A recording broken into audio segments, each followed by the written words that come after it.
I am so glad you convinced me that the family car should be the Defender 110. It is so beautiful inside. It's so comfortable, and it just feels indestructible. Yes, it really is. I've been waiting a long time for the new model to come out. The Defender 110, I'm telling you, it's my favorite car of all times. It's my third one. You know, I have stories of going off-road. The guy managed the group. He was like, what are you doing in this beautiful car? I'm like, I'm going off-road. He's like, are you sure? Because you can use one of ours. And then they look like Mad Max cars. I'm like, no, we're going to do this. And he was shocked. Wow. Well, it's great because the Defender has been reimagined for 21st century adventure, and its unparalleled off-road ability, as well as its robust interior, are invaluable whether you're headed towards uncharted territory or just a weekend of exploration. The Defender 110 tackles challenging surroundings with absolute confidence. The SUV conveys strength outside and in, featuring peerless technology like an intuitive driver display and an award-winning infotainment system. That's my favorite part, to keep you connected no matter where the journey takes you. Adventure is unique to everyone, and so is the Defender. Choose from the two-door Defender 90, the four-door Defender 110, or the larger Defender 130 with the ability to seat up to 8 passengers. You'll find uncompromising performance in all three. So pack up and go even further with the Defender 110. Learn more at LandRoverUSA.com/Defender. Sometimes it takes a different approach to help you unlock your true potential. Capella University's game-changing FlexPath format helps you learn at your own pace and fit earning a degree into your life. From before you enroll to after you graduate, you'll be supported by people who are invested in your success so you can pursue your goals knowing that help is available if you need it. Imagine your future differently at capella.edu.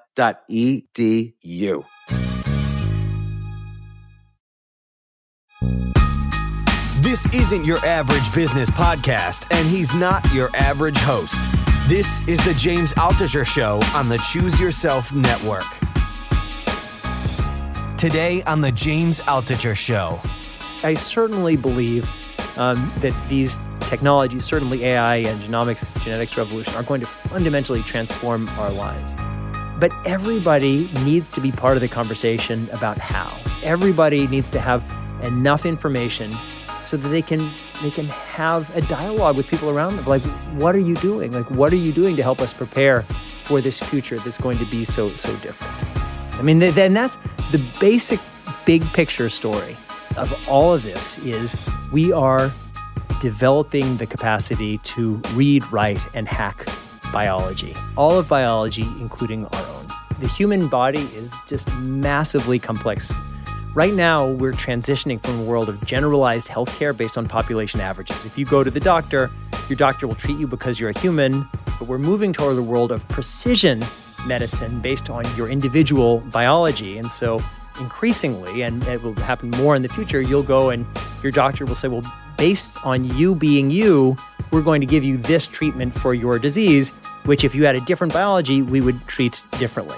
And what this is going to mean is that everybody is going to have their genome sequenced because the cost, I said, it went from $1 billion to $800. It's going to be relatively nothing within a decade.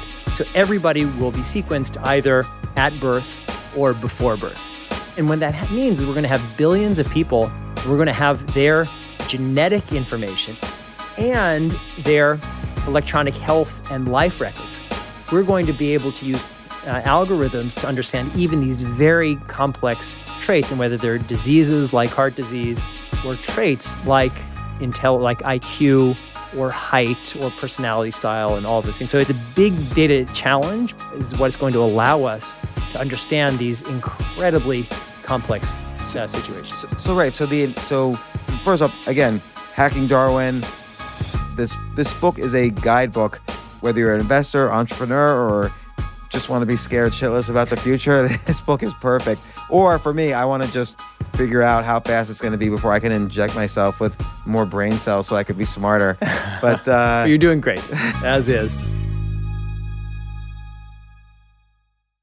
Yeah. I'm doing a sacred cacao ceremony in a lingerie showroom in Santa Monica. Oh, that's fun. Yeah. Why is it in a lingerie showroom?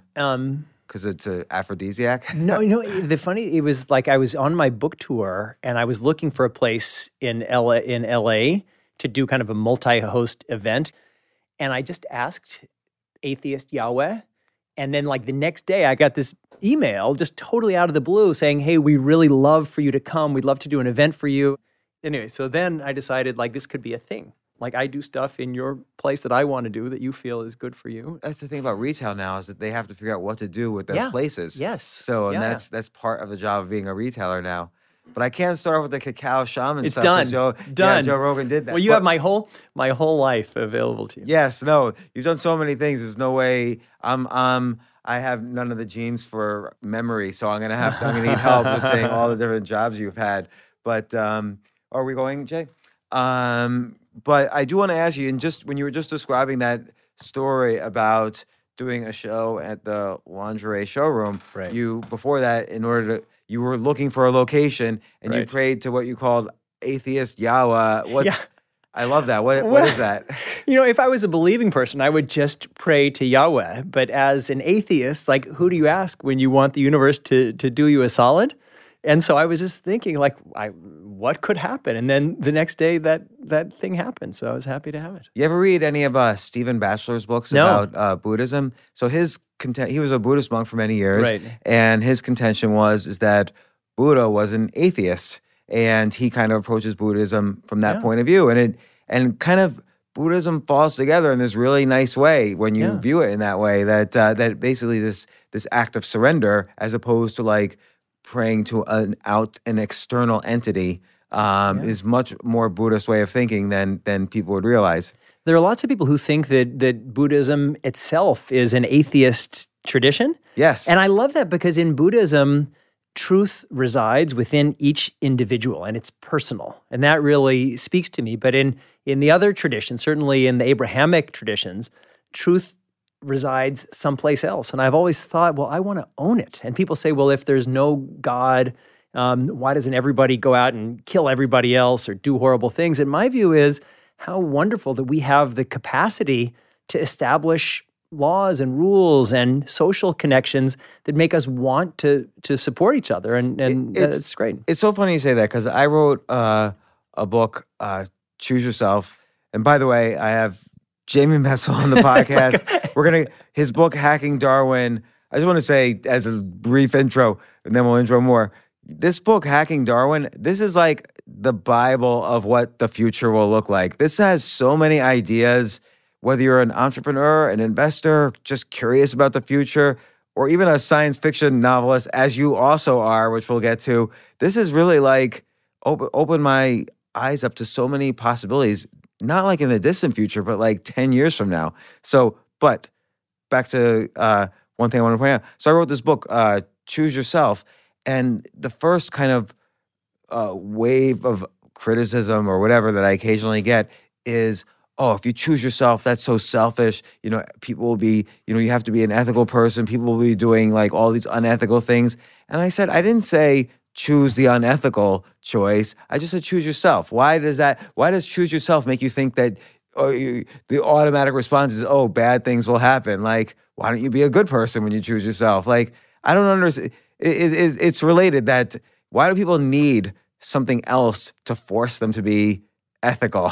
Right. Like, why not? The whole aspect is that being ethical reduces stress. You don't have to worry about so many things, and it gives you more friends and a greater sense of community, which, as you show in this book, and as your blurb guy over here, Dan Buettner, shows in his book, community and friendship could extend your life and quality of life. So why do people think that choosing yourself or having no God automatically implies lack of ethics? I think we've been educated that way. I think that we have these traditions, and the history of a lot of our traditions is a small number of people were trying to think about how do you control a big number of people. And they had to do it like we're seeing now in our political culture here, that fear actually works. And that if the message is there's this terrible world and all these terrible things are going to happen to you, and you have these external rules that are going to protect you, that's one way of doing it. But that's why I love traditions like Buddhism. And frankly, these traditions exist within every other tradition, within Judaism, within Christianity, within Islam. There are people who are saying, find that truth within yourself. Think about how can you be a better person and make your world better. In Judaism, there's a concept of tikkun olam, that the world is cracked and it's everybody's job to try to fix it. And I think those kinds of humanist traditions, which I think are really empowering to people, because it's up to you. It's not that we're going to wait for some future coming of something else to have justice. If you want justice, build it. Build it in your life and build it in the world around you. And this will segue to parts of your book because there's so many ethical issues that arise in your book. And the funny thing is, so your book's all about where we are right now and what the future is in, let's call it gene editing, or in the future, gene writing, creating new genes, maybe even creating new forms of life, or maybe vastly changing our current lives by editing or rewriting some of our genes in many ways. Like, I'll just skip right to the future. Like, we could be smarter, taller, even more popular, more social, less extroverted or introverted, live longer. All these things could potentially happen. And in addition to where gene editing is right now, which is eradicating all these serious diseases, and you kind of tell where the technology is, but how the potential is just amazing. But I sort of feel like the ethical questions, like, oh, can you harvest genes in this way is that ethical? Because genes from embryos and then destroy the embryos. I feel like these types of ethical arguments are pointless. Like, if you could just help large numbers of people, like 1 billion people, then why do you care about an embryo? Yeah, and my feeling, I would agree from my personal view that if you're having to choose between curing or preventing some deadly disease that a real existing person has, like blindness, it's just or even just some of these diseases, genetic diseases that can cause unbelievable pain to a little kid and then kill them. And if you are saying, well, that is what we're trying to cure, and we think we can do it, but we need to use these early stage embryos just to see what is and isn't possible, it's my personal view that ought to be highly regulated, but also allowed. But I recognize, and I think we have to recognize, that there are different kinds of people, and different people have different views. And because we're all one species, I think rather than dividing ourselves into an us and a them, I think we have to at least try to say, is there a path where we can all get where we'd like to go and get there together? But there are trade-offs, and some of these ethical issues, people like to live in worlds where it's totally clear, like this is totally right and this is totally wrong.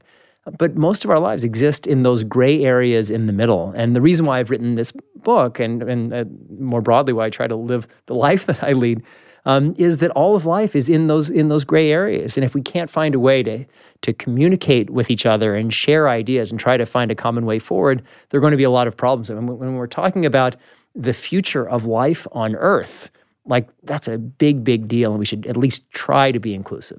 Well, you mentioned just now the way you live your life. You live a very by many standard scripts of how people should live life. You've had an unusual path. Like, someone might say, oh, you just wrote a book completely about genetic hacking, but you're not a medical doctor or a biologist or scientific researcher. And by the way, I approve. I think the way we label things and put people in their little kind of very tiny and crowded lanes is bad for society, bad for science, bad for the arts, and a host of things. So I feel like you've gone an interesting route, but you've done everything from like run for Congress to you worked for the Clinton administration. You've got a PhD in Asian studies, Asian history, yeah. So and you then my dream come true. You've written a bunch of science fiction novels, Right. The Genesis Code, right, and Eternal Sonata, and they were well received. First off, I'm fascinated by that. Why not become just like the best science fiction novelist you could be? Like, did you sort of lose interest? No, not at all. On the contrary. So let me give you just a little bit of background of how I got here, if you don't mind. In the Clinton administration, as you mentioned, I was working on the National Security Council, and my then boss. Just randomly, or like, how did they find you? All right. We need you. No, all right, let's start in the beginning. I'm going to call this guy's grad school. Who can we put to save the country from okay, war? Now, how much time we got? All the time in the world. So let me then, I'm going to take it back. When I was a freshman at Brown, I met a classmate of mine, Arn Chorn Pond, who was a survivor of the Cambodian killing fields. I'd never met a Cambodian before. I'm from Kansas City. I'd never met probably anybody from Southeast Asia. And when he told me his story of what his whole family had been killed, and he'd been alone in the jungle and had made it through a minefield to get to a refugee camp, I was so stunned. First, that this had happened in my lifetime, and that nobody I knew anything about it. But second, that my family, at least, had always been saying my father was born in Austria and came here as a refugee with his parents after the war. We'd always been saying never again. And it's like, well, hold on. In our lifetime, this happened somewhere else, and nobody's talking about it. So I became obsessed, and I went that summer. I quit my job on the first day, had a garage sale of all the crap in my parents' house, bought a ticket, went to Thailand, and worked in a refugee camp, which what was your job? Changed my life. I was a camp counselor at a day camp in Kansas City. I bought a ticket, went to Thailand. You mean you quit such a job with such an excellent career options I could after have that? been a senior counselor had I stuck with it. Maybe you could have been the camp manager. Director, exactly. Anyway, it changed my life because I was there, and it was incredible to see these Cambodian and Hmong hill tribe refugees and everything. I mean, this was the aftermath of the Vietnam War. But then I had this realization there is that you could spend your entire life as a refugee worker, and you would be doing nothing to prevent the creation of new refugees, that the refugees are at the end of the conflict, but political decisions are at the beginning of the conflict. And it was then that I realized that I really needed to use the opportunities and skills such as I have them, and I really wanted to go into the United States government. So I did my PhD at Oxford, as you mentioned, and then was at Harvard Law School.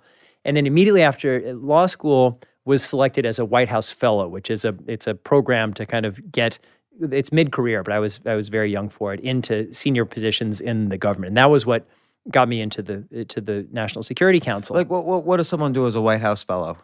So it's a really wonderful process. So the average person would be like someone in their mid-30s who is doing let's say you're like a chief of police in some town in Milwaukee or something, and then you are placed in a senior role in a U.S. cabinet office. So you could be like a special assistant to the Secretary of Commerce or someone. I was in the National Security Council. There are people in the Defense Department. And so you actually have that job for a year, but then you have all this access and you have these programs, meeting with senior officials from across the U.S. government. You travel around the world and meet with leaders of other countries. It's really, really, and some really amazing people have been fellows. So I was really focused on, at that time, because I had this passion about how can we prevent these kinds of terrible atrocities, on what can we do to make sure that the crises like we were then seeing in Bosnia and Rwanda, that we have a way of responding that at least does a better job of preventing these total societal explosions and mass murders. And my boss at the time, and now my very close friend, was a guy named Richard Clark. And I don't know if you know that name, but yes. Dick was the guy he was like a Cassandra, because this was in the 90s, he basically predicted 9/11. He said, we're going to be attacked by a group, Al-Qaeda. We have to go after this guy, Osama bin Laden. And all these people were in the government were saying, oh, that's ridiculous. You're just making work for yourself. The Cold War's over. You're looking for something new. And he was then, when 9/11 happened, he was the guy who sadly had said, like, I told you so. And so can I ask, like, didn't I say we? Yeah. But like, didn't the administration, like I guess the Clinton Yeah. administration at that time, didn't they have like Osama in their sights a couple times, and they could have, I don't want to Yes. say kill him, but like Yeah. done something to. Yeah, absolutely, yes. And it wasn't a big enough priority. I mean, there were different trade-offs, and there was the relationship with Saudi Arabia. So absolutely, and that was, I But think, Saudi Arabia didn't like because they wouldn't let these rebels back in. They wouldn't. But like, if the United States had recognized the level of threat that Osama bin Laden posed, they would have done what needed to be done. And that was Dick's frustration. Dick kept saying over and over, "We have to do more. We have to do more." What was And it his didn't sense? Like, happen. how did he get that sense? I mean, I'm asking this Yeah. because you're a futurist. Yeah. You're predicting the No, future. so it's the same thing. It's the same thing. So, like, how does anybody get a sense of what's happening in the future? You see a bunch of little disparate data points, and then we all have to pull them together to tell a story. And so I think that Dick was seeing around the corner in a way that other people couldn't. And that's the problem. That's how I'm feeling. And I'll go back to this story, but with this book, and I'm trying to say that in 10 years, genetic engineering is going to be the topic we're all talking about. There are going to be people marching in the streets about it, but now people don't feel it's that important to them. And how do we have a conversation when the issue hasn't yet reached a crescendo? Well, so you say disparate data points and Yeah. they start connecting them. I don't know. Like, let me try to, let's go back and forth on this just for a Sure. second. It seems like what else is happening is you see the reason why something is small and then just 10 years from now, or in Richard Clark's case, Dick Clark's case, just a few years from then, the reason why you could predict something to be so massive is because it's not disparate data points. It's a trend that's increasing exponentially. Like, Yeah. it's like Moore's law. Right. Computing would double in power every 2 years. There's similar things happening with, understanding the human genome. And what maybe Clark was seeing was the rise of money and adherence to Al-Qaeda's message in the Middle East. So rather than it was being disparate, he was seeing like a trend that was growing exponentially. And that when you see a trend like that, you can extrapolate then a few years in the future that this is going to be so massive, we're going to have to deal with it. Whereas in the beginning, it looks tiny. That's the nature of exponential Yes. growth. Yeah, that's exactly right. And just as you just said, in the early phase, and everyone uses the pennies example. I had a penny, now I have 2 cents, now I have 4 cents, now I have 8 cents. It all seems like nothing, and that's why even if you are seeing an exponential shift, and certainly on terrorism, we were seeing the end of the Cold War, all of these mechanisms that were empowering individuals, communications systems that were decentralized, all those things. But it's hard to see because even if you see exponentiality, it doesn't amount to much in the early years. And that's why, I mean, once something is kind of taking off, if you say to somebody, well, what are computers going to look like 10 years from now? Maybe people won't be aggressive enough in understanding change, but they're going to recognize that a computer 10 years from now is very different from a computer today. But in not all areas are people thinking that. And especially when there's some new trend, it's harder to see. And the good news is, as things play out, if you are right, the thing that you are saying, like I started writing, I'll go back to my story of how I got here, but I started writing about this topic like 23, 24 years ago. Wow. And this was way before Ancient CRISPR history. didn't exist. Like a lot of these things that now most people have heard about didn't exist. And so that's the harder part, is when the data points are more disparate and harder to see.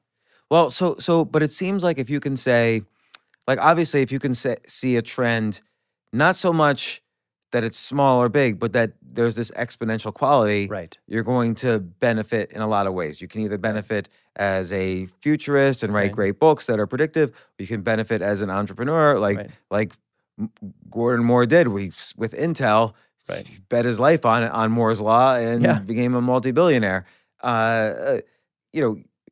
Even the computer, like George Gilder's been on the podcast. He's a futurist. Sure. 1994, he wrote a book, I think it was called Life After Television. Mhm. He wrote recently a book called Life After Google.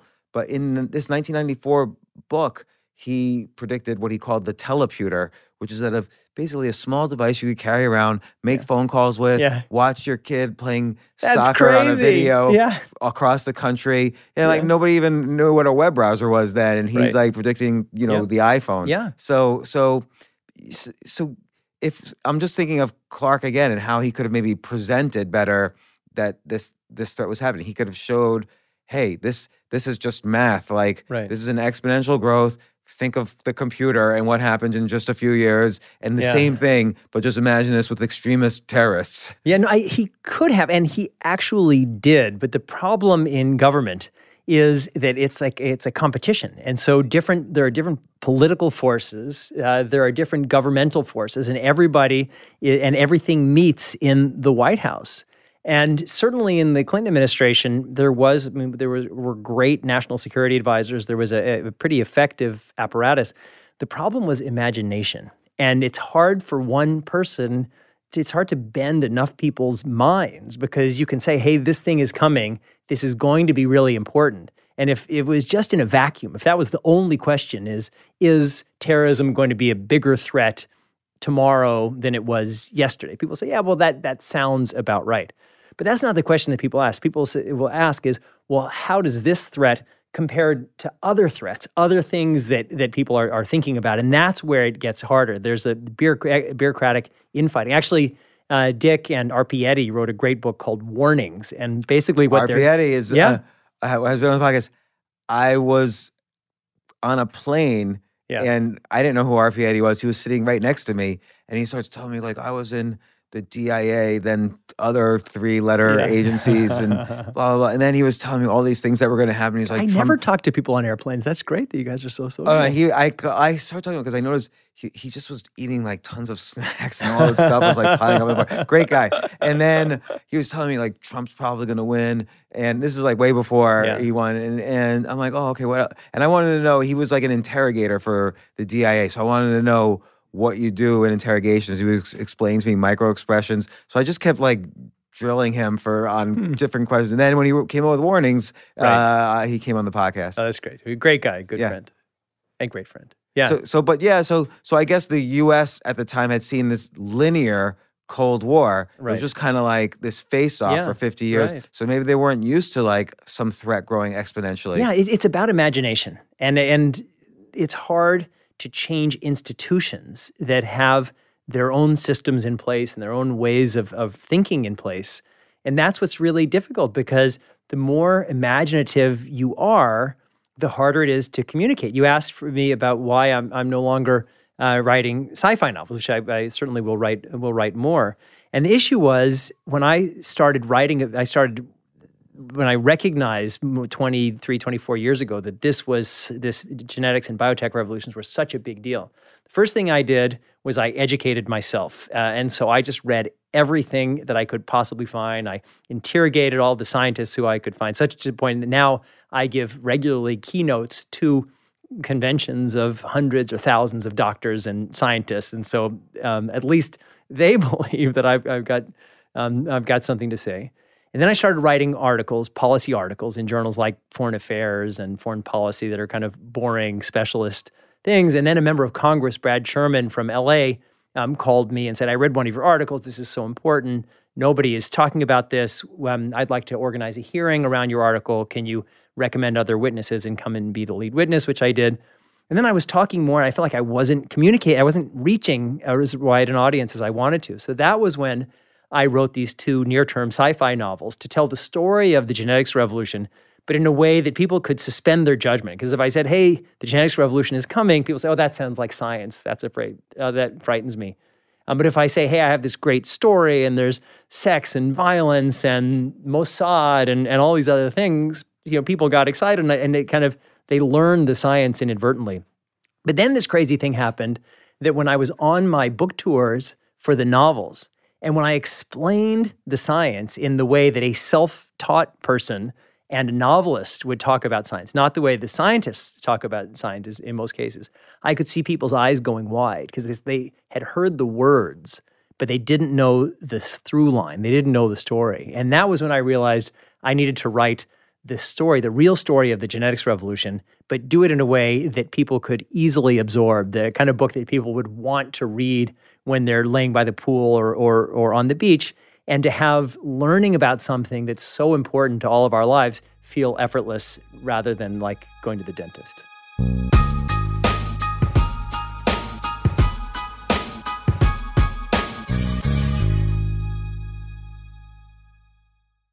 Oh my gosh, I love these clothes. Mizzen and Main. That's Mizzen and Main. It really is the most comfortable work clothes.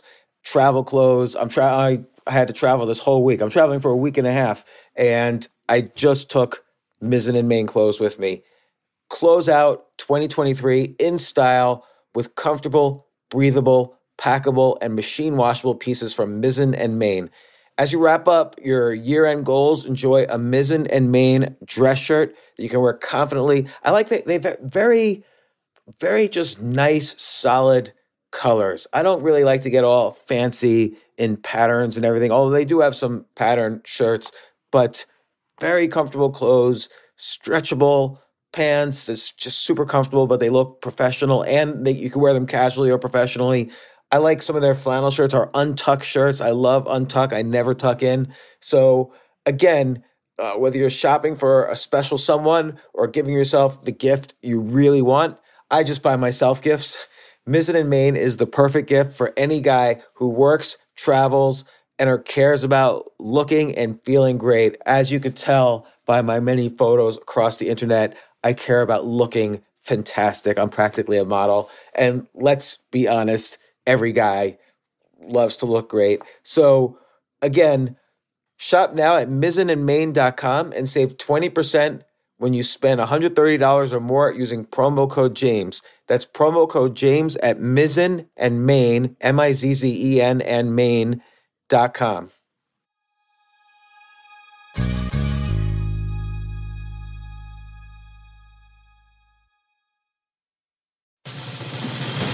These days, we're all investors, trying to be smart with our money despite our worst impulses. But at iShares, we believe that deep down inside of every investor is a better investor.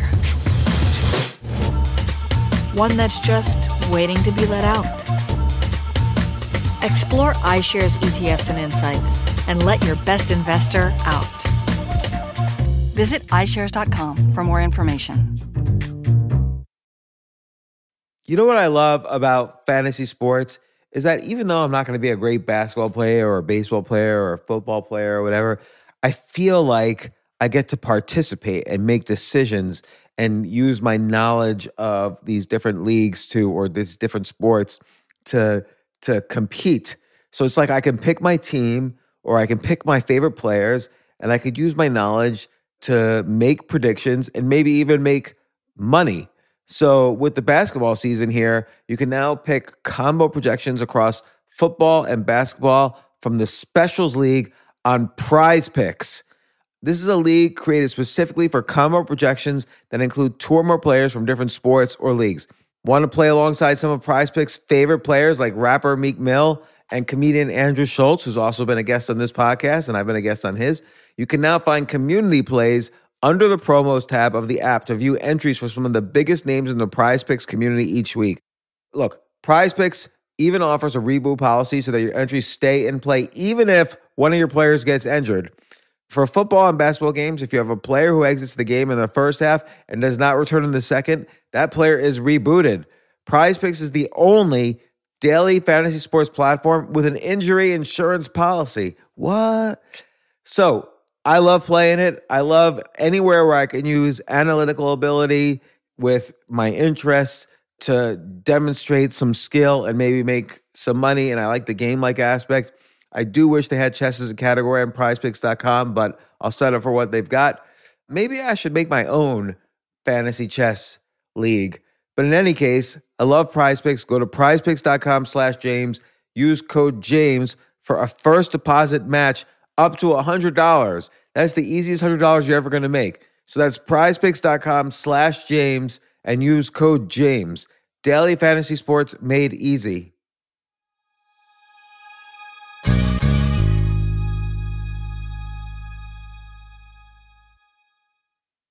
This happens in every area of science and I can see this from all the scientists that I've interviewed where Right. we've talked about this.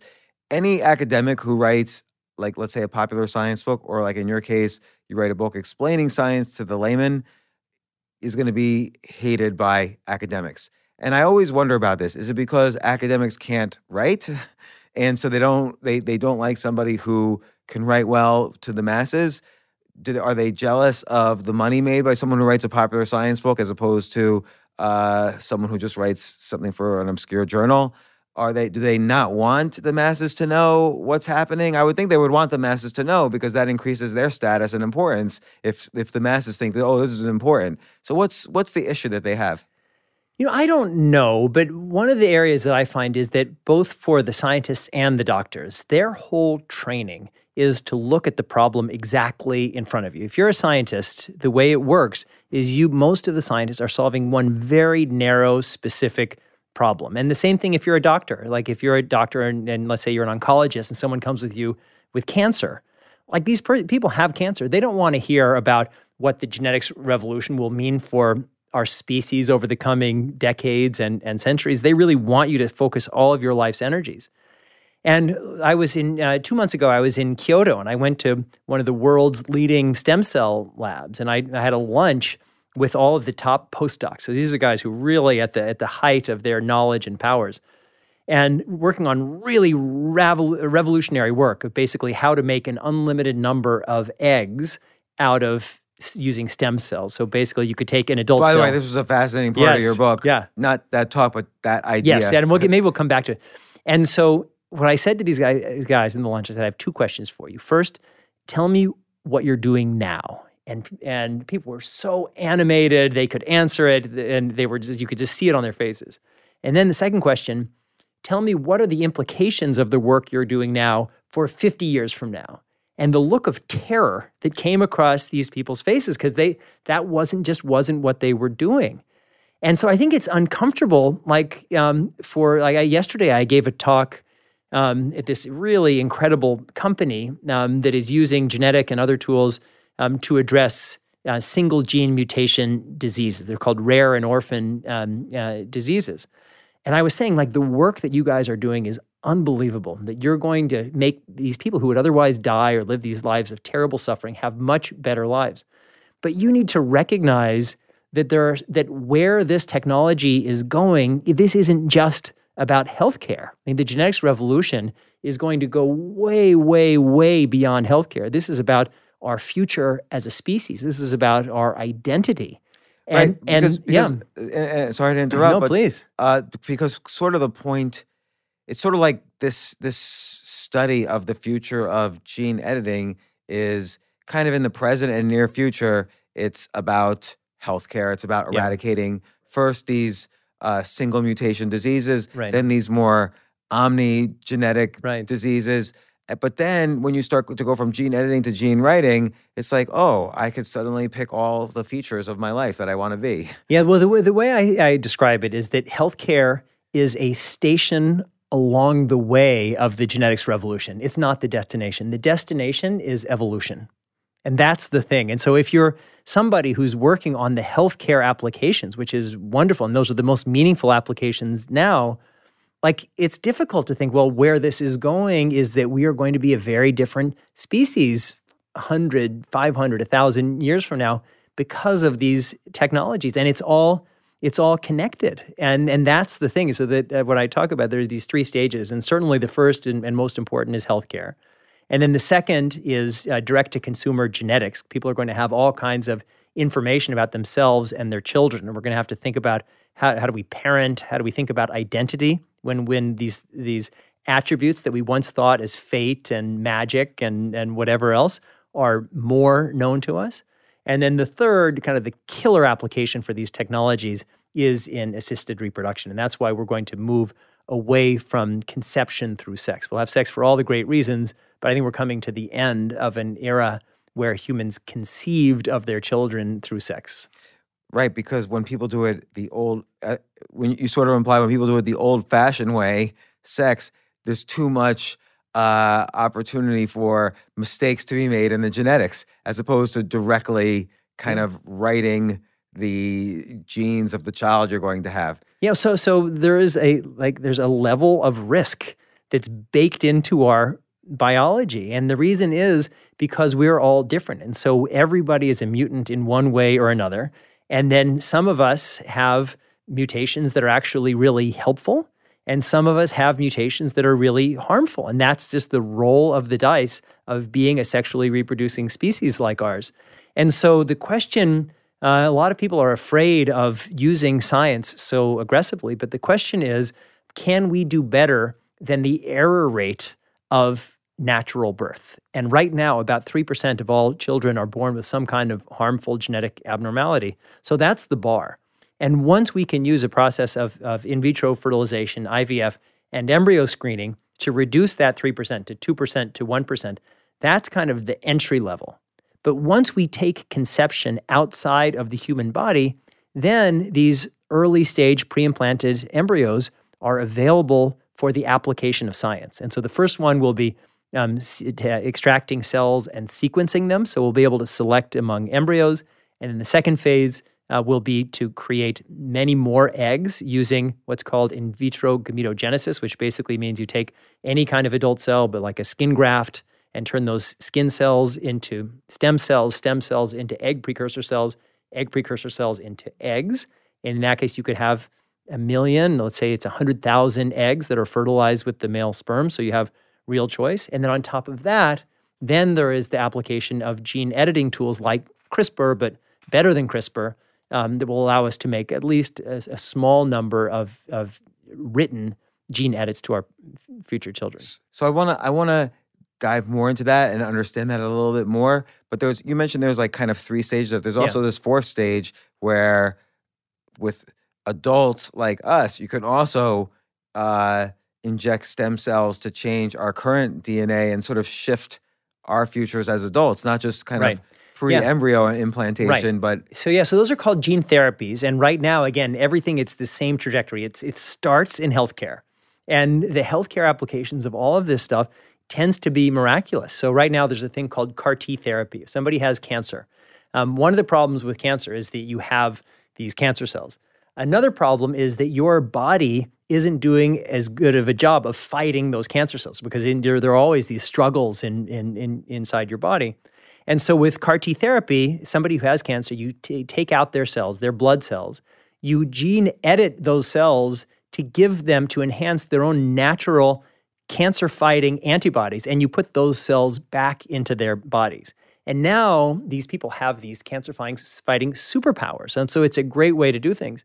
Is that because then, so these new cells come in, they're like spies. They're like, everybody recognizes them. Oh, hey, you're one of us, join the crowd. And they're like, really, we're pretending, and then we're going to attack. We have this new DNA, RNA thing inside of us that's going to attack all of you guys and destroy you. Well, a little bit like that, and it's like rabbits because these are stem cells that are being put back, and so they proliferate. So the cells in your body, almost all of them, are always turning over. And so these stem cells are creating more cells like them. And so when these cells come in, they're a tiny percentage of your circulating cells, but then they get bigger because you have your blood cells are circulating through your body. But there are going to be a lot of applications of gene therapies that are going to go way beyond healthcare because we are going to be able to change certain traits in ourselves, like do things like changing your eye color, changing your skin color. So when you say healthcare, it's really the same thing. You're taking some traits and you're changing them. But in the healthcare case, it's traits related to diseases. But that's not what you're saying is that's not so much of a stretch to say, okay, well, there's other traits other than diseases that we have in our genes, and we're going to just start changing those. Now, the one difference might be like you referred to these single mutation cases, that those are the easiest ones to attack. We don't fully understand every gene of the billions or whatever genes in the human genome. We're still trying to understand that. We're going to get to that. I kind of want to ask some basic questions first, if it's okay. And then actually I have a list of questions I could have asked also before we get into it, but I'll ask it after because I do want to get to the book. But when I was preparing for this, I would just ask people simple questions, like really smart people. Okay, look, tell me what gene editing is or gene hacking. And they would tell me, and everybody's right at a high level. Just like everyone can explain quantum mechanics at a high level, but 0 people could tell me what a proton is. It's the same thing here. Like everyone's like, oh, gene editing, you'll just use this CRISPR stuff and change, flip on and off switch on your DNA. But when I actually ask people, well, where's the what is DNA? Where's the DNA in your body? Is there like a spot where it is? What's a gene? Yeah. And no one, it's funny, no matter what, nobody can answer what a gene was. Yeah. And so that's probably unusual to you. You talk to doctors and biologists all the time, but if you talk to any other smart people, they know genes and DNA are kind of like the software or the code for the human body, but no one can tell me why it actually does do what it does. So here and you have trillions of these things. So if you're doing gene editing, how good could that be? Like, would you just change one gene out of trillions? Yeah. It's a great question. So I'll try, because I pride myself on at least trying to be really clear on these things. So everybody gets that you have your genes. There's about 23,000 protein coding genes in the human genome, but you get almost exactly, but not entirely, half of you have your chromosomes, 23 chromosomes, and you get half of the genes in the chromosome come from your father, and roughly half from your mother. So when your father's sperm fertilizes your mother's egg, you have this first Jay, cell. do we have? Are we going to have an X-rated setting on this? Sorry, go ahead. You have your first cell, and that cell has the code that's the blueprint of you. On that first cell. On that first cell. So that's the one time where you just have one instance of the DNA that makes up you. No. As you grow, that first cell becomes 2, and then it becomes 4, and then it becomes 8. And every cell has your entire genome. So it's like we're in this building. Every cell has the blueprint for the whole. And so you would think, well, if that's the case, why isn't every cell making its own human? Because it could. It's like everybody has the code. And the reason is there's a process called differentiation. And that means that a cell, at the beginning, it's omnipotent. It means it could become anything. And then it becomes pluripotent. But then your cells begin to specialize. And so then you have about, nobody knows the exact number, let's say it's 200 different kinds of cells that begin to specialize. And you can see that in an embryo, whereas in the beginning it's just a speck, but over time you see, this part is becoming the placenta, and this is becoming the lungs and whatever. So why isn't each cell expressing everything? Because then there's another system called epigenetics, and that's like the traffic cops. They're saying, like, express this here, don't express this there, and that's why your skin cells become just skin cells. Now, can I ask? I'm sorry to interrupt. No, please. I'm just understanding. So I read in your book, we have this DNA, which is made up of these chromosomes, which is made up of these 23,000 genes. Yeah. And you mentioned it's something like 20% of the DNA make up the traits of the human, and 80% we used to think was junk DNA, non-coded. but now we think it expresses these other messages. Is that 80% the part that's messaging to the genes what kind of specialization? No. So and it's probably more than 80%, but we have what are called protein coding genes, and that's because what your genes do is they instruct your cells to make proteins, and proteins are kind of the building blocks of just being human. But then we have all these other things that are, as you mentioned, non-protein coding. And so in the old days, people used to call these junk DNA, like they're just junk that we've just kind of carried with us, which never made sense to me. Now what we're discovering is that it's much more complicated. This is like a symphony, and certainly the protein coding genes are most important, but that doesn't mean that all these other genes are doing nothing. And so but those aren't the kind of traffic cops.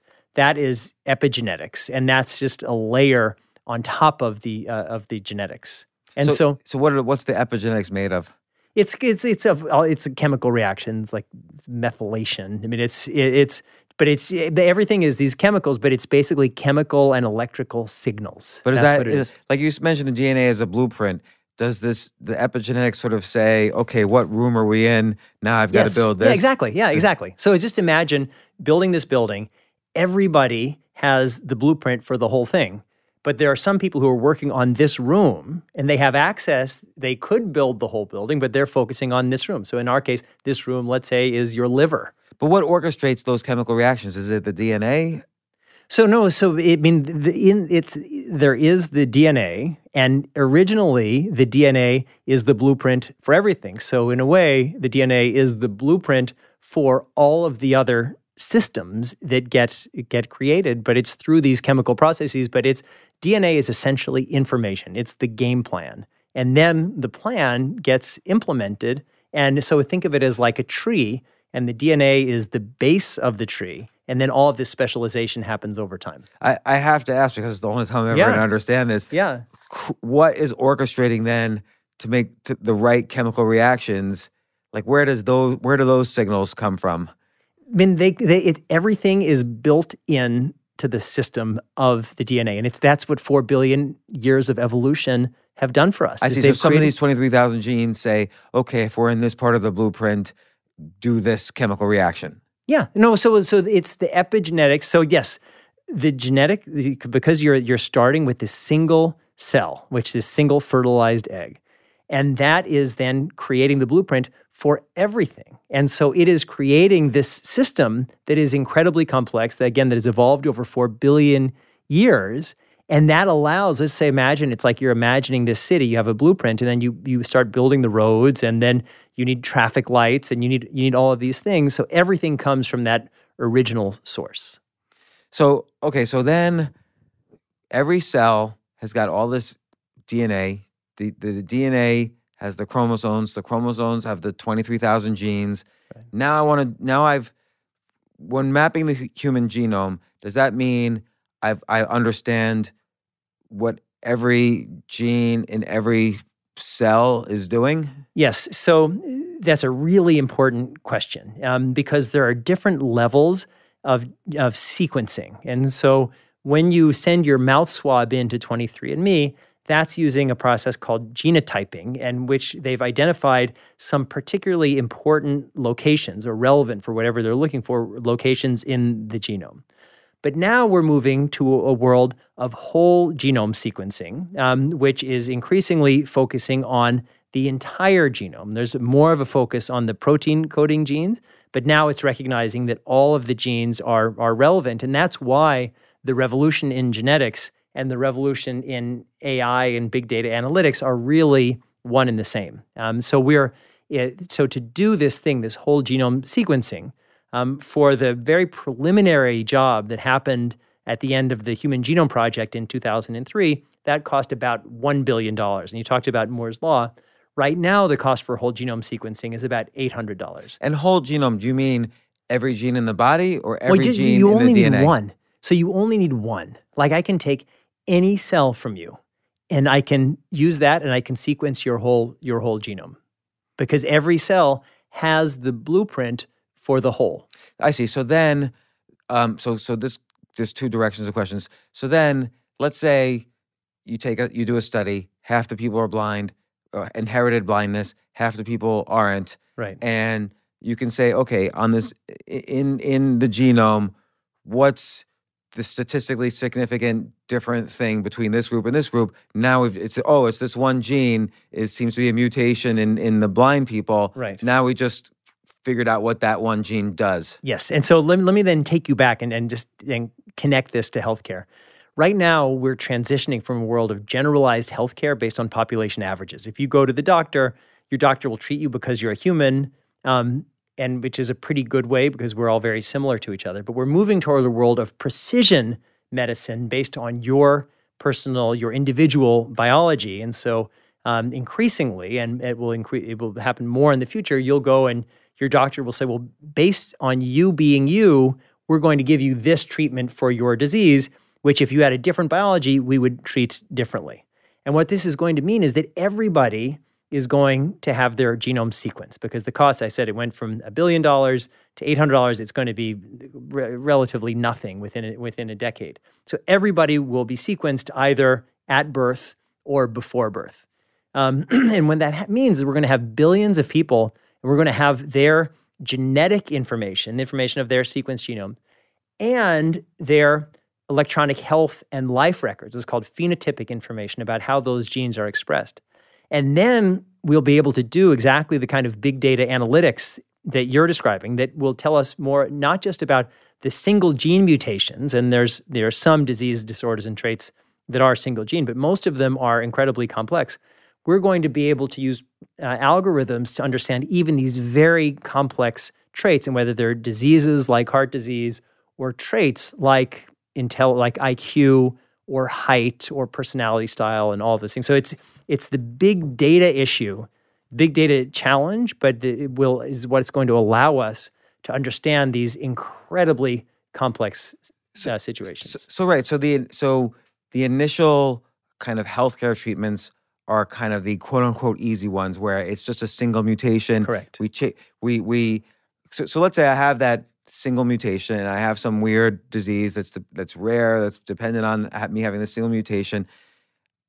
Basic gene therapy, and let's say I'm alive already. I'm not an embryo. Right. I'm alive and we're trying to cure this. Right. What do you do? What is it? Like you take a bunch of stem cells. They're kind of like these blank slate cells. You inject it with the DNA that fixes the mutation. You inject it into me. How does it know then to attack all the cells to change that one gene that's causing my illness? Right. So right now, there's two different ways to do those kinds of gene therapies. One is to take your cells out and edit them and put them back. But does it have to be all the cells, though? No, it doesn't. And right now, the delivery, that's why I mentioned blood cells earlier. Blood cells, which are circulating, it's easy to get them in and to get them out. That's why that's the easiest delivery mechanism for this approach. But there are some kind of cells that are much difficult to access, and that's why. So we don't have gene therapies for lots of things because it's very hard to reach them. But we will, because there are new approaches of creating targeted gene therapies, and so some of them they're using viruses, modulated viruses that have been denucleated.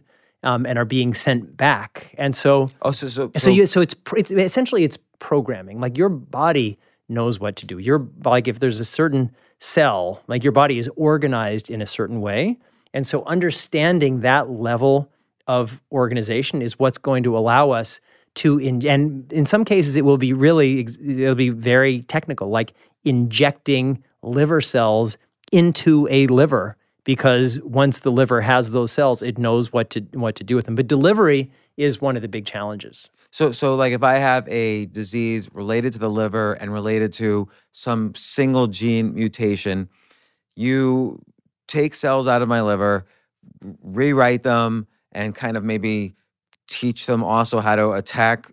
Yeah, so they don't even have to attack. That's not happening yet, but that's the kind of thing that I think will happen. Because I feel like we're close to that. For sure, we're close to that. I mean, then that's the basic big picture story of all of this is we are developing the capacity to read, write, and hack biology. All of biology, including our own. The human body is just massively complex. We talk about the genetic ecosystem, which is incredibly complex, and that's set within the context of this systems biology that we talked about, the epigenome, the proteome, the metabolome, the virome, the microbiome, and that exists in dynamic interaction with the environment around us.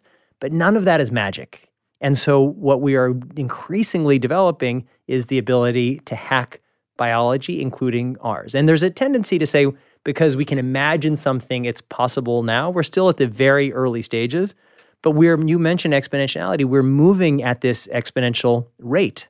And the reason why is if you're a great inventor like Thomas Edison, what access do you have? How many books do you have in your library? Maybe 1,000. How many people do you know that you could consult if you have a problem? I don't know, 300-400. You don't have to solve problems. None of us have to solve problems that have ever been solved before. And the second something gets solved, that information gets sent out to the world. And so you have billions of people, we have more educated people, more connected people than we've ever had. Nobody is having to solve a problem that's already been solved. And so it's like everybody is some pioneer at the edges of knowledge. So I'm curious though, why is the delivery hard? So let's say we know a disease is a single gene mutation. So only one gene we have to fix. We take out the cells, or we take out some of the cells, We rewire them using the latest gene editing technology, and it's just one gene, so we can. That's possible. And then I just inject it back into the liver. Yeah, and then I use the RNA to kind of wipe out the genes that are diseased. Yeah. So it's the delivery, and it's the delivery in these complex systems, and that's why when I talked about assisted reproduction being the killer application, because if you do exactly the kind of intervention that you've described, but you do it for an early stage embryo, then you just have to make a relatively small number of changes. I mean, let's say if you get it with the first cell, that's just one cell. And let's say you wait 4 or 5 days, that's 100 or so. So the problem is, are these new cells going to properly attach to enough of or the right disease cells to kind of attack them? It's a really, really great question. And so when that happens, that it's uneven distribution, it's called mosaicism. And so last year, you may have heard this story about this Chinese biophysicist, in my view, very unethical. I've heard no stories. Okay, I will tell you. So last year in November, it shocked the world when a Chinese biophysicist named He Zhonghui announced that the world's first 2 gene-edited human babies had been born the month before, last October. And everybody, myself included, had thought that this was going to happen. In my book, which was already in production, I had said, this is going to happen. It's going to happen soon, and it's going to happen first in China. But I thought we were 2 years away or 3 years away. And it was this global crisis. And he was roundly condemned, including by me. And it turns out that he had done this intervention, had gene-edited the pre-implanted embryos that became these two little girls. He had done it to try to give them enhanced resistance to HIV. It wasn't that they had HIV. He was trying to give them enhanced resistance.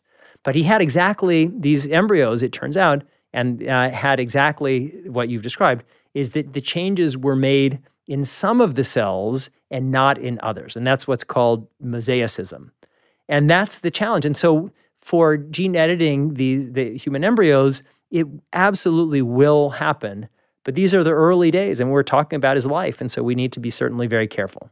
All right, so this will be the most technical question, but I'm just trying to, this is one of those things where I'm trying to take my limited and small knowledge and understand a much bigger picture. But I was reading about George Church, who you mentioned in the book, and his recent, he's using this gene editing technology based on CRISPR, which you talk about in the book, and he licensed some other enzyme instead of the usual enzyme.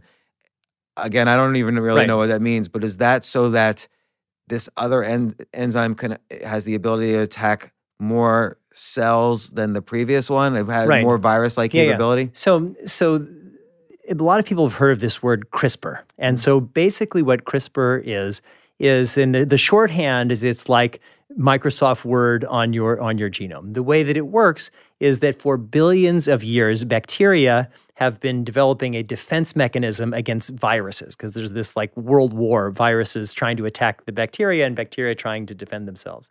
And the way that they've done it is when a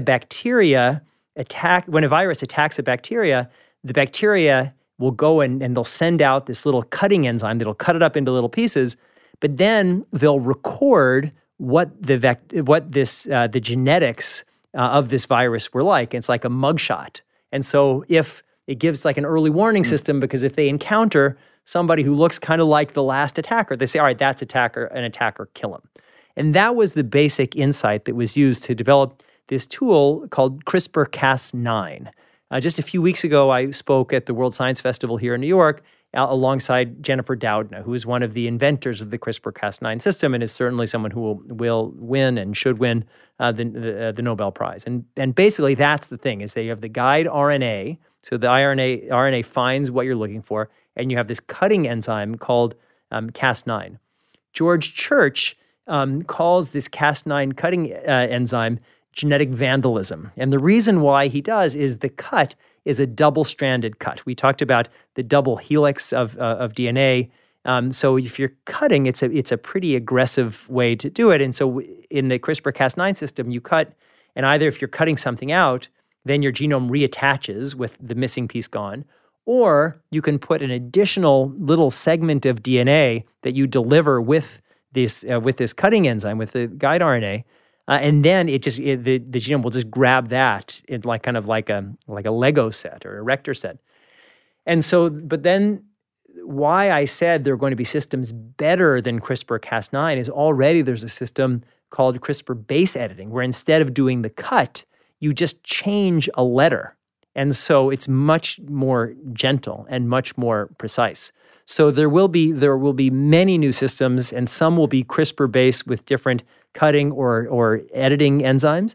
But there will be new whole approaches to gene editing that we haven't yet discovered. Does any of this solve this mosaicism problem? We will solve the mosaic problem because it's already. I mean, there's big progress in addressing it, and so if the better the delivery mechanisms are, the more that that mosaicism will be addressed. And there's some cases where mosaicism. I mean, we all probably are already mosaic. I mean, like I talked about every cell having the exact same blueprint, but it probably is the case because you can never test 100% of everybody's cells. My guess is there's probably even a little more variety in people's cells than we fully appreciate. Because of environmental issues? Because of environmental issues, sometimes women who've had babies, some of their babies' genetics have entered their bodies.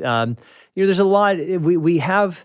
There are rules of biology, but the rules are sometimes inconsistent. And so we think about heredity and how it happens.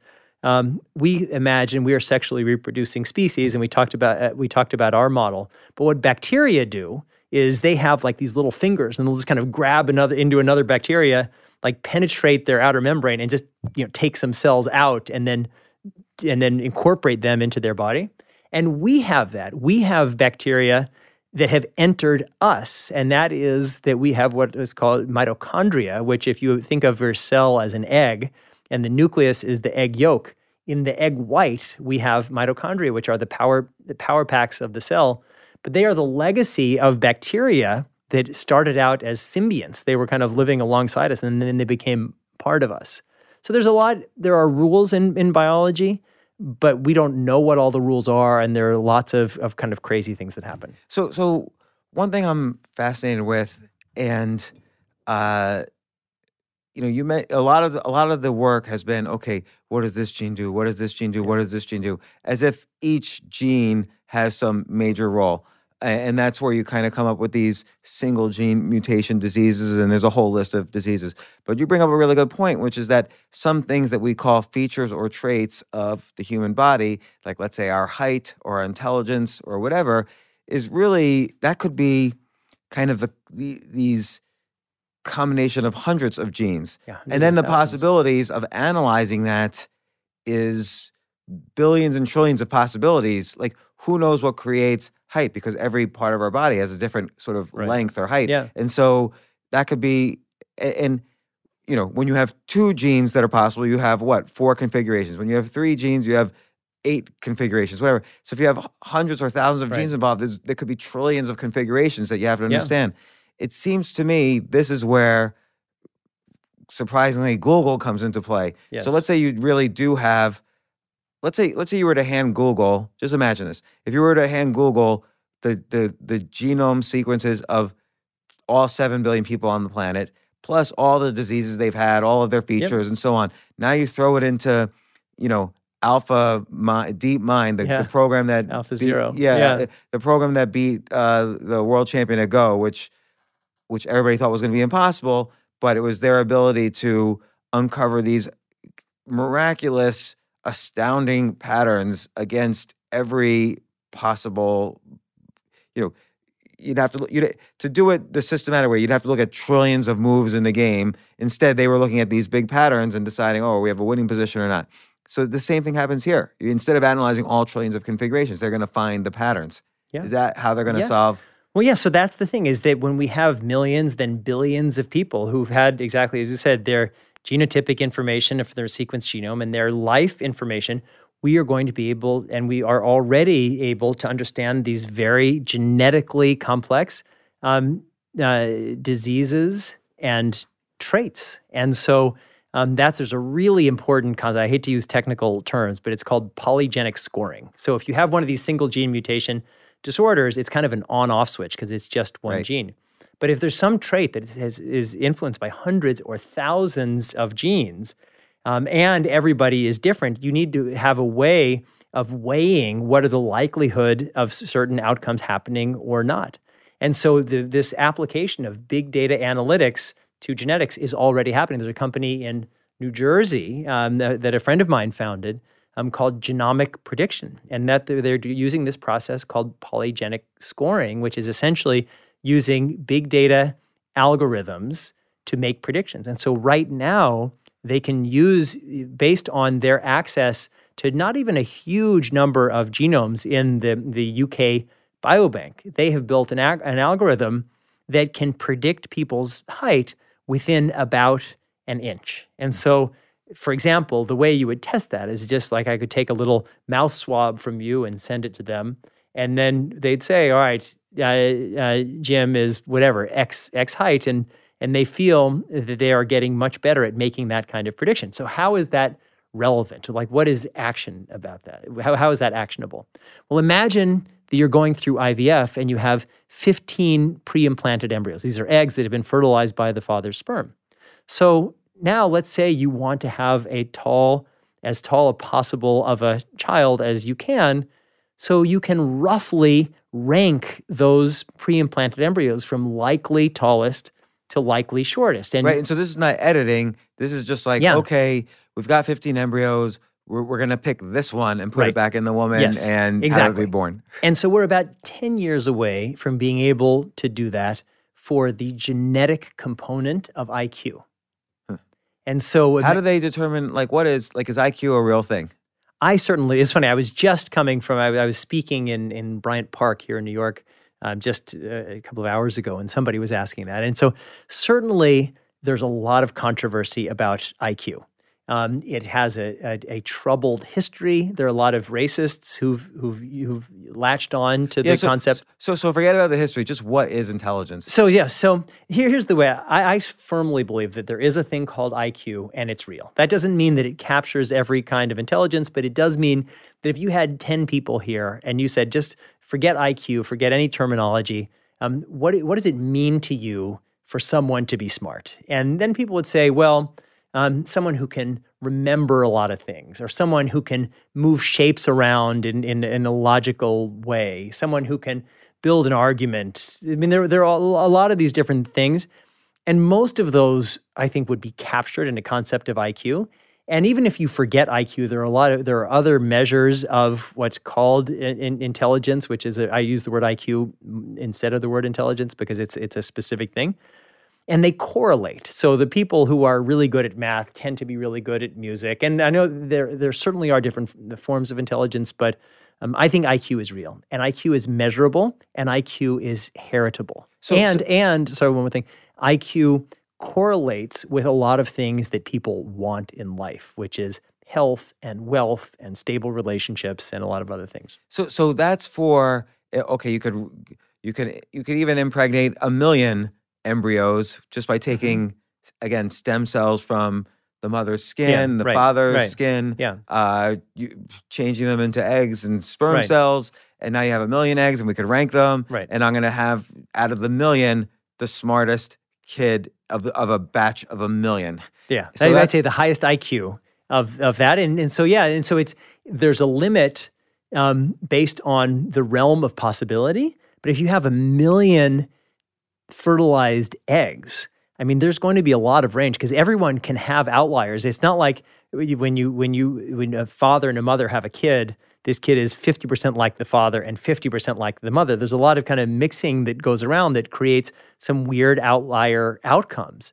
The reason why these outliers are so rare in the general population is just because they're rare. But if everybody was selecting their children from 100 fertilized eggs, early stage embryos, like imagine we could have a world of outliers. That may be a worse world than the world that we have now, but that's within the realm of possibility. Well, all these kids would be so obnoxious. Like if everybody did this, like they'd be cleaning. By the age of 8, they'd be like calling each other, "Man, mom and dad are so stupid. Let's just create a virus that kills all people above 25 because we're smart enough to do that. But we always reset the baseline. And so just like right now, any kid has all these superpowers. So every kid who's been immunized has these superpowers that our ancestors could have only dreamed of. Everybody has access to knowledge and information that no matter how smart our ancestors were, they had no way of just making sense of the world. They had so little information.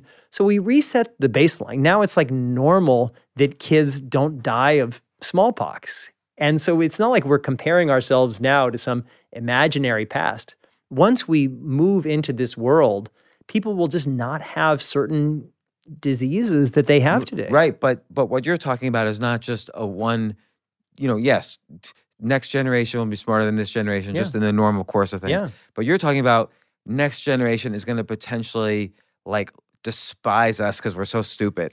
Well, this is all about culture and it's all about values. If we create a system that's based on that and we say, oh, there's genetically better and there's genetically worse and you kids are genetically better than us, that's really dangerous. But they will be, though. They'll be all smarter than us. But the question is smarter the thing? And I think if we just say that the meaning of life is to have a higher IQ, but there are a lot of other traits. And I just feel like if we can correct for all of those, potentially after AI has figured out all of the traits that are good, and let's say the next generation figures out all the traits that are even better because our parents were too stupid to know what traits were good, then you're going to really create a class of superhumans. Well, so I think we are going to do that, but I think in the beginning phase, it's going to be select. Like people imagine the process of having babies is going to be like Build-A-Bear. I'll have one of these, and I'll have the purple button and a corduroy pants or whatever. And then that's not what it's going to be like. So first, just because biology is so incredibly complex, and so in step one, which I think is going to be the dominant driver of this for a very long time, is going to be embryo selection based on a lot more knowledge of at least the genetic, predicted genetic component of that person's future health state and life state. And then we'll do, I think, a more limited number of gene edits, but I don't think we're going to be doing hundreds or thousands of gene edits for a very, very long time. But then there's another point, and that is, in evolution, there's not good and bad. There is just having traits that are particularly suited for a particular environment. So it may be that we make all kinds of selections based on things that we think seem really good, and even things, as we talked about, the single gene mutation diseases. Let's just say that we decide we want to just eliminate sickle cell disease out of the human gene pool. And sickle cell disease, if you have it, it is absolutely terrible. You will die, but you're going to die young after incredible suffering in many, many cases.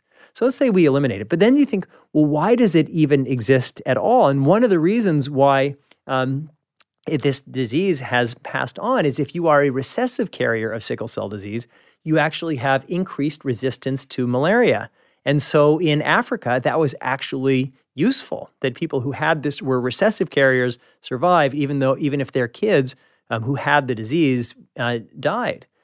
And that asks the question, well, how many things are we carrying around that are maybe even harming us today, but that could be helpful in some future that we can't foresee? So there's a real danger that if we say that the goal of life is to have a higher IQ, and we are going to organize our entire society around having kids who have higher IQs, I can really strongly make a case for why that would be beneficial. Because think of all the innovations, all the discoveries, all the music, all of the art, and I maybe it's my bias, but I think that every great physicist in history has a super high IQ. Great artists tend to have super high IQ. Great composers. And so it's something I personally value. I kind of organize my life around that. I probably select many of my friends inadvertently, unconsciously, based on that. But you could imagine just a different kind of world where if we don't have diversity, if we have all these people who've been optimized for a certain trait, we could become less resilient. But we live in a society where people are going to want, we're social creatures. People are going to want the same kinds of things. And that's why there's such a question of diversity. So, and then this gets to the question of, or two questions of, one is, again, eventually the technology is not just pre-embryo, It's I can go in right now and do the equivalent of genetic doping so that my IQ goes higher. Once I figure out how to not just detect which embryos have which genes, but I can actually write and deliver to the cells to change all these hundreds of traits, I could go in and do that. But I think that's going to be hard. That's what I was saying. Is I just think that delivering that amount of change without doing systemic harm, because I don't think we are going to know for a while how much what every gene is doing, and it's something like intelligence or IQ. It's so genetically complex that if you went in and did those number of changes, you could, and I think would, do real damage to yourself. And that's why I think that these things of where you're being less interventionist, like embryo selection, and you're kind of letting nature do what it does, but making more informed choices. That's where I think we're going to really have the big impact. I mean, and when you think about that process, I mean, evolution has shown us how malleable biology is. We started out as single-cell organisms almost 4 billion years ago, and now we are this. We took wolves and over 25,000 years turned them into little yappy chihuahuas in people's purses. We took chickens that were laying 1 egg a month and turned them into domestic chickens laying 1 egg a day. And so I think the real power is going to be through embryo selection, and especially if we can be selecting embryos from among 10,000 possibilities. I mean, that is real power.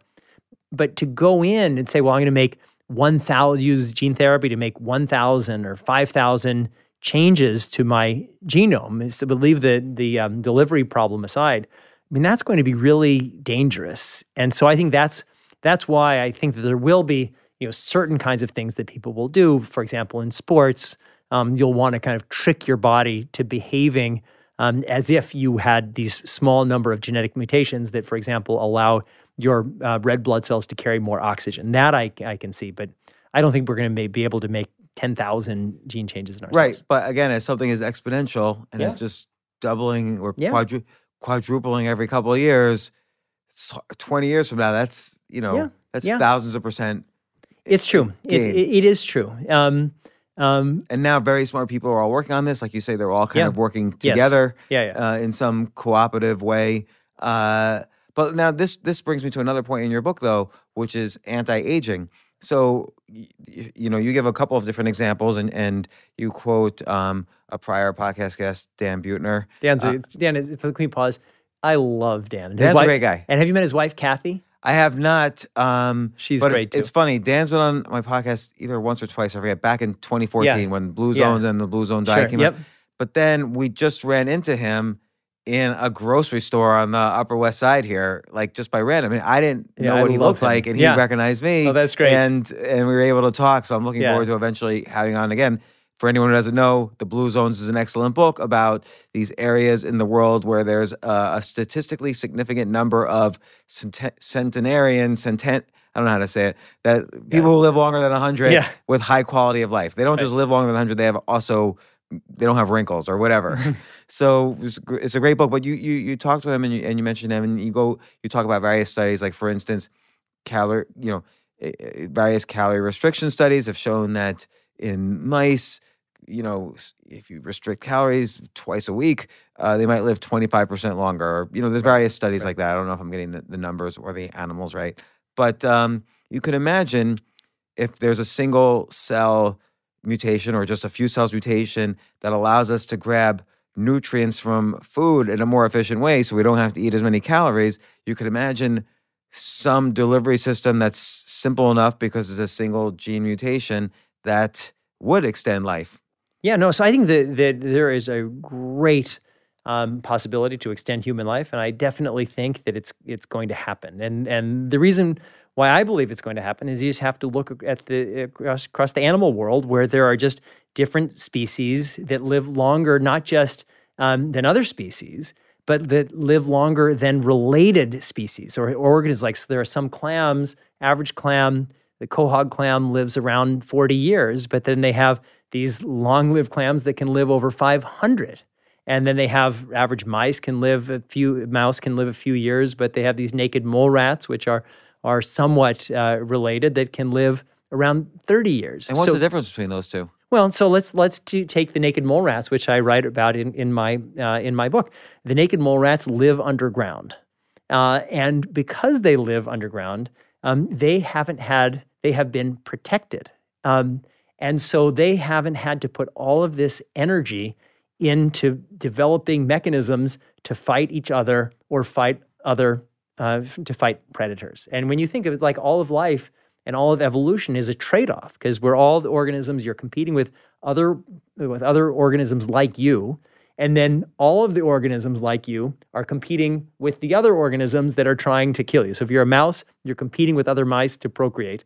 And then all of mice are competing with the cats and the birds and the other predators who want to eat on them. And so there's just different trade-offs. And so like the clams, these deep water clams, live in these very cold environments. They have very slow metabolism because they're in this protected environment.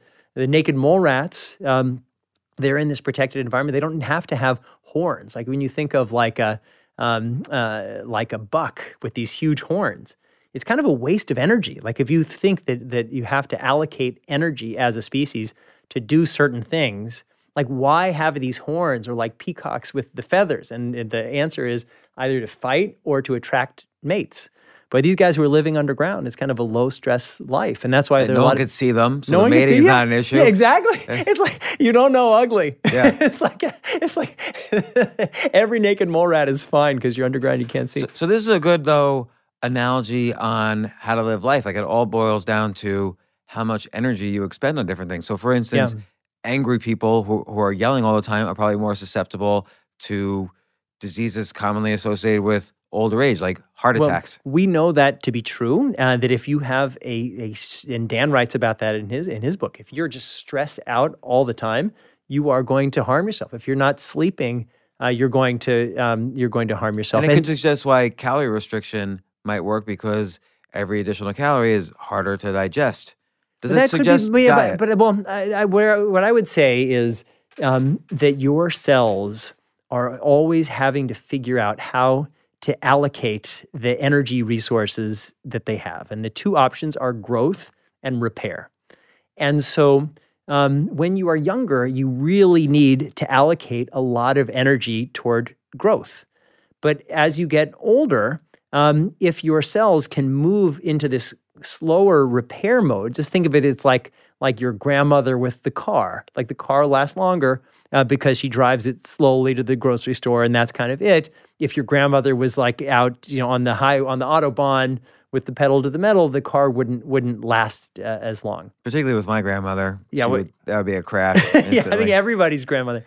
And so that's basically the thing. And so that's why when our cells are in some of these stressful situations, they say, hey, this is a rough time. And that's why calorie restriction works, is because your cells are saying, like, this is a rough time. I don't know if there's going to be enough energy through food and through sugar. And so I'm going to kind of hunker down. I'm going to go into screensaver mode. And when we can get our cells to go into screensaver mode for extended periods of time, it allows us to last longer. It's just like the clams on the bottom of the ocean. But I sort of feel like it's not that you're suggesting, but I'll pretend you are for a second. Yeah. It's sort of like you're suggesting with that, if I just like watch TV and sit on the couch and don't move and eat maybe just a little bit each day and then sleep, I would live the longest. The reason why I'm not is that this is happening on a cellular level. And so when you are doing that life, laying on the couch and eating and watching TV, the message that you're giving to your cells is plenty, because you're eating if you're eating. But if you're laying on your couch doing calorie restriction, like that's certainly better than laying on your couch and gorging yourself. But if you're exercising, so when we're exercising, our body also says, hey, we are in this higher stress environment. We need to allocate our energy. And it's very interesting. There are a lot of the oldest Holocaust survivors are now dying. And there are, every few months there'll be a great obituary of somebody in the New York Times, and it'll talk about how these people, they went through these periods of incredible stress, And nevertheless, they lived to be, there's a guy in Israel lived to be like 113.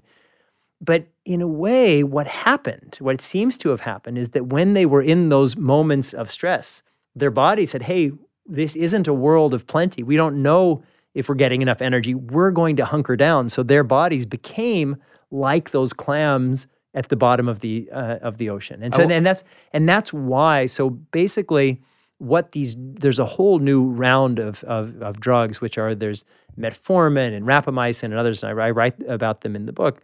And what they are doing is mimicking, in many ways, your body's cellular response to whether it's calorie restriction or extreme exercise. And that's the first level of where there will be, I think, within a decade, people will take a personalized anti-aging drug. And it probably will have some elements of metformin, which is a type 2 diabetes drug, maybe some rapamycin. There's a nicotinamide, NMN or NR. So that's phase one. But then beyond that, I'm sure you've heard of what's called parabiosis. And so the examples that they're doing is they take an old mouse. It's kind of, don't do this at home, listeners, but you take an old mouse and a young mouse, cut open the old mouse, cut open the young mouse, and just stitch them together. So now you have this Siamese twin mice. One is old and one's young. And what they find is in many ways, the old mouse becomes young and the young mouse becomes old. Like the old mouse's fur gets better, its muscle tone gets better, its brain gets sharper, which they know from doing biopsies after. Unfortunately, nothing good happens if you get sewed together with another mouse. And the reverse is true for the young mouse. And what they are discovering is that there's something in blood plasma. They haven't exactly identified it or isolated it, but that has these rejuvenating factors. And then what people are doing is sequencing these centenarians, so these people who are these super agers. And it turns out that the people who live into their hundreds are actually living healthier. It's not that people are living like vegetables. These are people who are healthier longer. The average medical cost for someone who dies past 100 is 30% of the medical cost of someone who dies in their 70s. So these people are living healthy longer. And they're doing it because of their genetics. Like if you're having good habits, that can get you maybe into your 90s. But to get to 100, past 100, it really has to be genetics. But those genetics, so you could replicate the genetics. Or, remember I talked about how genes tell cells how to create proteins? So you could say, well, what genes do these superagers have? And what are those genes doing? And how can we replicate what those genes are doing without necessarily changing the genes? So there's a lot that's happening. And I definitely think that this is an area where it won't be as easy as it has been for the last century, because where we've used sanitation and nutrition and healthcare, and that's brought these gains. But there will be some very, very meaningful gains. And that's great. People worry about overpopulation. I just think when a 100-year-old person gets dementia, what a waste. We've invested 100 years of that person. I'd love to have 5 more years or 10 more years or 20 more years. So I want to also explore. I was reading about one thing you did, I guess 10 or so years ago. Or you were in, or maybe it was more recent actually. You were in some kind of think tank where you had to brainstorm on possible methods of warfare, I guess, against us, I'm assuming. Yeah. And I've heard that from some other podcast guests, particularly among thriller writers. They've been gathered together, and I don't know if it was the same group or program that you were a part of. Was it because you were a science fiction novelist? Was it because of other things? Yeah. And what was that all about? Yeah. So I'm smiling, although your listeners can't see it, unless they're on YouTube, because it was such a crazy and great and weird experience. So I was invited by a contractor working for the Defense Department. I won't say who they are, because it was such a funny experience. So it was futurists and sci-fi novelists. And so the goal was to kind of think of future technologies and how they would be applied, and particularly genetics. And so they first they broke us into groups, and then they had us come back and say, well, what would we do? What are the applications of genetic technologies that we were imagining? And so the first group came and said, we're going to make these super soldiers. And I said, oh, that's interesting. Tell me what your soldiers are going to do. And they're going to say, they said big muscles. And I said, all right, everything else is the same, but your guys have big muscles. And they go, yeah. And I said, well, does my side, do we still have the same technology? And they said, yeah. And I said, all right, I'm going to shoot the guy with big muscles. And then it was like, all right, he's able to hold his breath underwater. I'm going to shoot that guy. And kind of everything. And it's funny how it's going from 1940s comics to 1960s comics. It's the same. And so my point is that the real competition is super societies. And that's why that brings back this issue of diversity, that if we make everybody alike, we're going to be weaker. We are stronger collectively because of our diversity. We have all these different skill sets. I mean, you're a natural-born podcaster. Nobody would have known to select you as an embryo to be a podcaster. It was a thing that didn't even exist.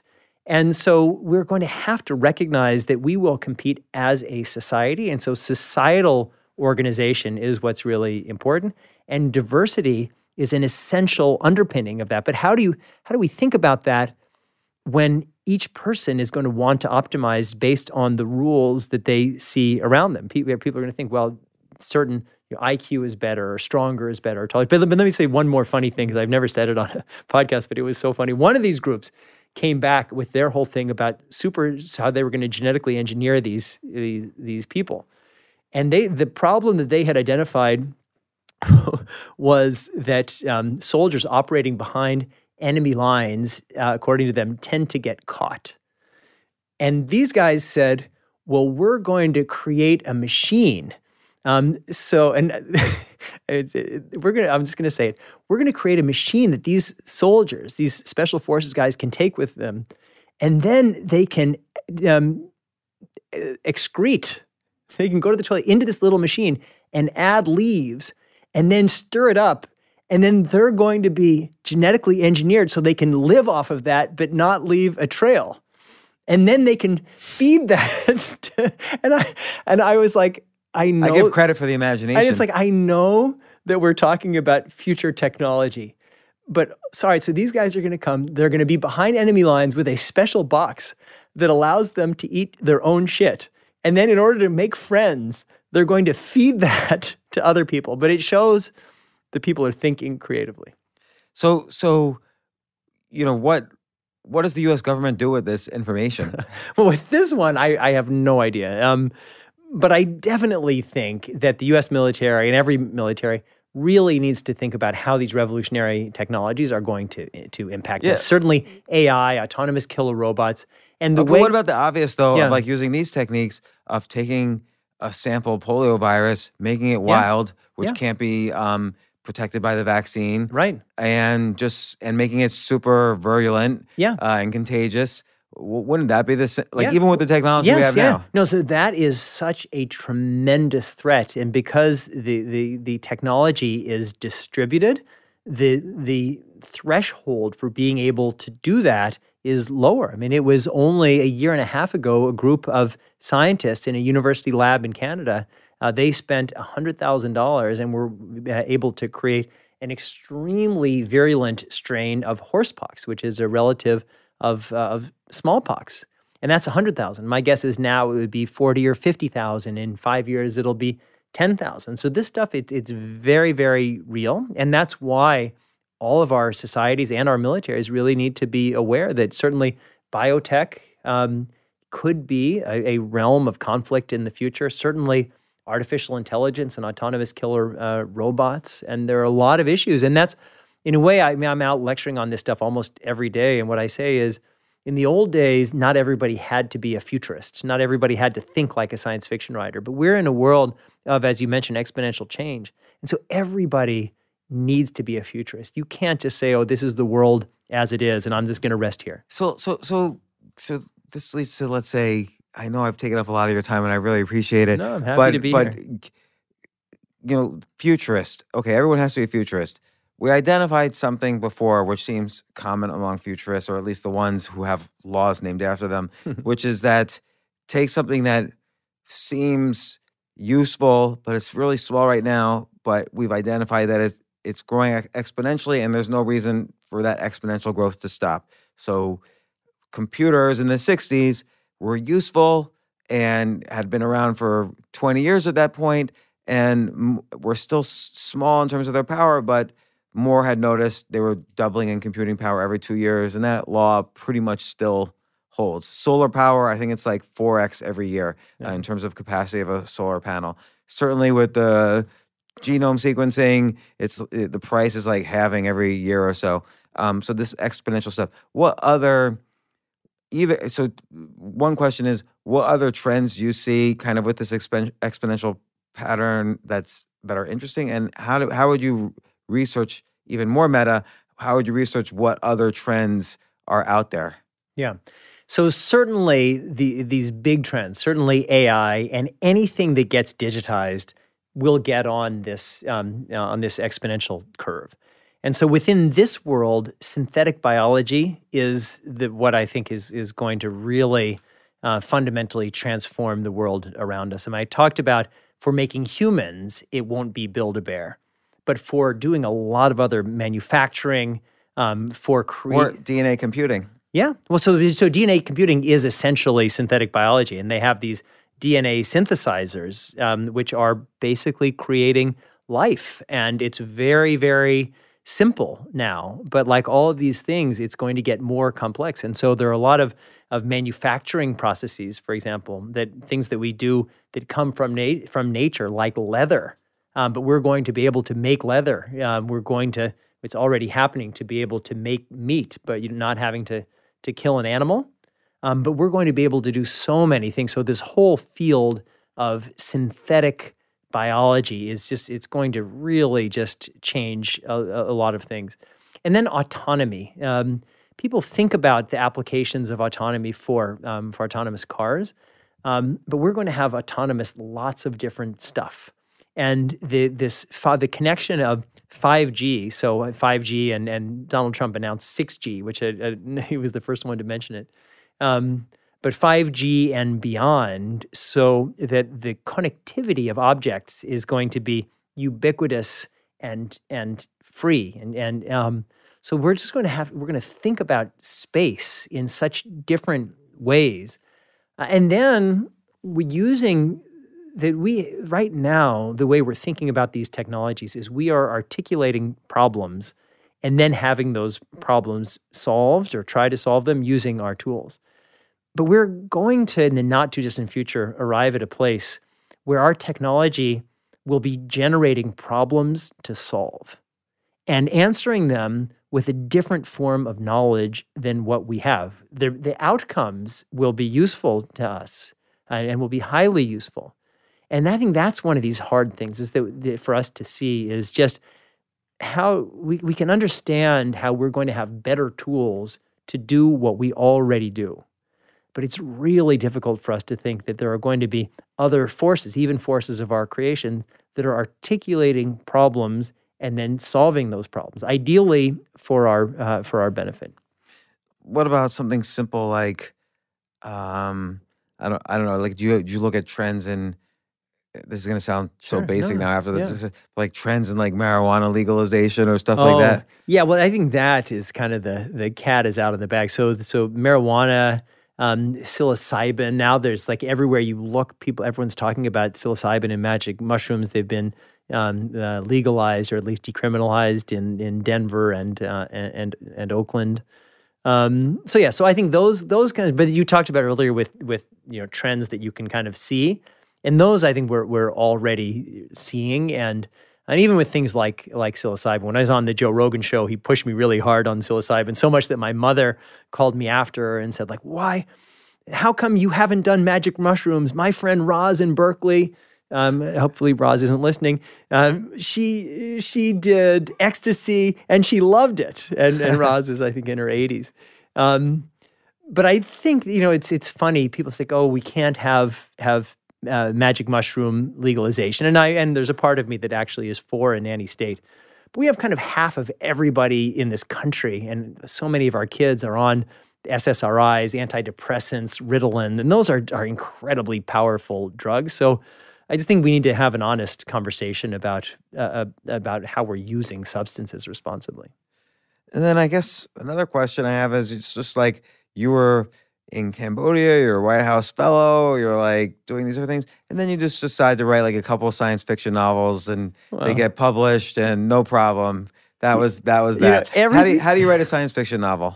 So the key of life, when I learned, I did a junior year abroad at Cambridge when I was I guess 19, and I met these English kids, and they told me like the trick is to do really hard things, but don't tell anybody they're really hard. So like when you're done with a book, like you forget how painful it is to write any book. And so for me, like I love having written. I actually love the process of writing, but it is painful. It is your particularly soul. For a book. Like I always say, so I've written a bunch of books. I always say in the middle of writing a book, I am never, ever going to write another book. And then of course, a year later, I'm writing another book. Every time. It's like seriously, like this book, I thought like that is...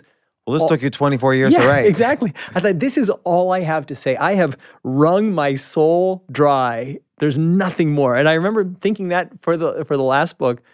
And so for me, it wasn't like I just wrote these. I've written now 3 novels. But it's like you feel something inside of you, and then you start forming it in your mind of like ideas. And then the ideas start to take form. And then it's like a catharsis to kind of get it out. And then now I'm on my book tour, but it's wonderful to have kind of like your most intimate ideas get translated into this object that then people are taking and consuming in their own terms. And that's what I love. I mean, that's what makes me happiest is if one person I don't know has my book and has a conversation with someone else that I don't know, because I certainly believe that these technologies, certainly AI and genomics, genetics revolution, are going to fundamentally transform our lives. But everybody needs to be part of the conversation about how. Everybody needs to have enough information so that they can have a dialogue with people around them, so they can ask tough questions to the people who are representing them of like, what are you doing? Like, what are you doing to help us prepare for this future that's going to be so different?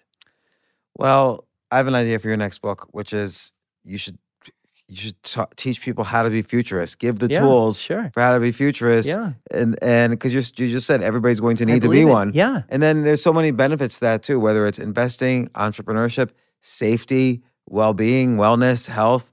So but it's a hard thing. You have to learn how to find these patterns, identify which ones are going to probably continue, and so on. Anyway, it's just an idea. Great idea. But Jamie Metzl, thank you so much. How long has this podcast been? 98 minutes. Thank you so much for spending the last 100 minutes. Well, then we have to stall for 2 minutes to get there. We'll do that. Wait, let me just check my notes because I wrote three things down for my final questions. But nope, I asked them. I did ask them. So, I forgot to mention you're an ultra marathoner too, on top of junior year in Cambridge, which I didn't know beforehand. So, White House fellow, planner of warfare scenarios, author of science fiction novels, author of Hacking Darwin.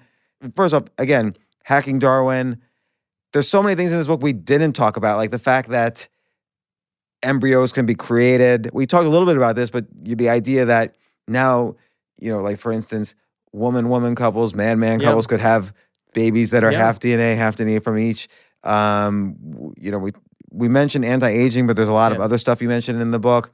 It's all sorts of things. This book is a guidebook, whether you're an investor, entrepreneur, or just want to be scared shitless about the future. This book is perfect. Or for me, I want to just figure out how fast it's going to be before I can inject myself with more brain cells so I could be smarter.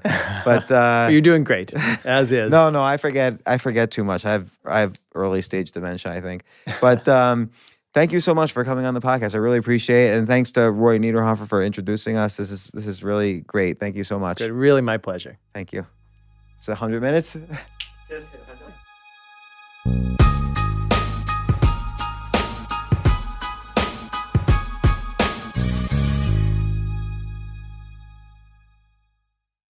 AI might be the most important new computer technology ever. It's storming every industry and literally billions of dollars are being invested. So buckle up. The problem is that AI needs a lot of speed and processing power, so How do you compete without costs spiraling out of control? It's time to upgrade to the next generation of the cloud, Oracle Cloud Infrastructure, or OCI. OCI is a single platform for your infrastructure, database, application development, and AI needs. OCI has 4 to 8 times the bandwidth of other clouds, offers one consistent price instead of variable regional pricing, and of course, nobody does data better than Oracle. So now you can train your AI models at twice the speed and less than half the cost of other clouds. If you want to do more and spend less, like Uber, 8x8, and Databricks Mosaic, take a free test drive of OCI at oracle.com/advance. That's oracle.com/advance. oracle.com/advance.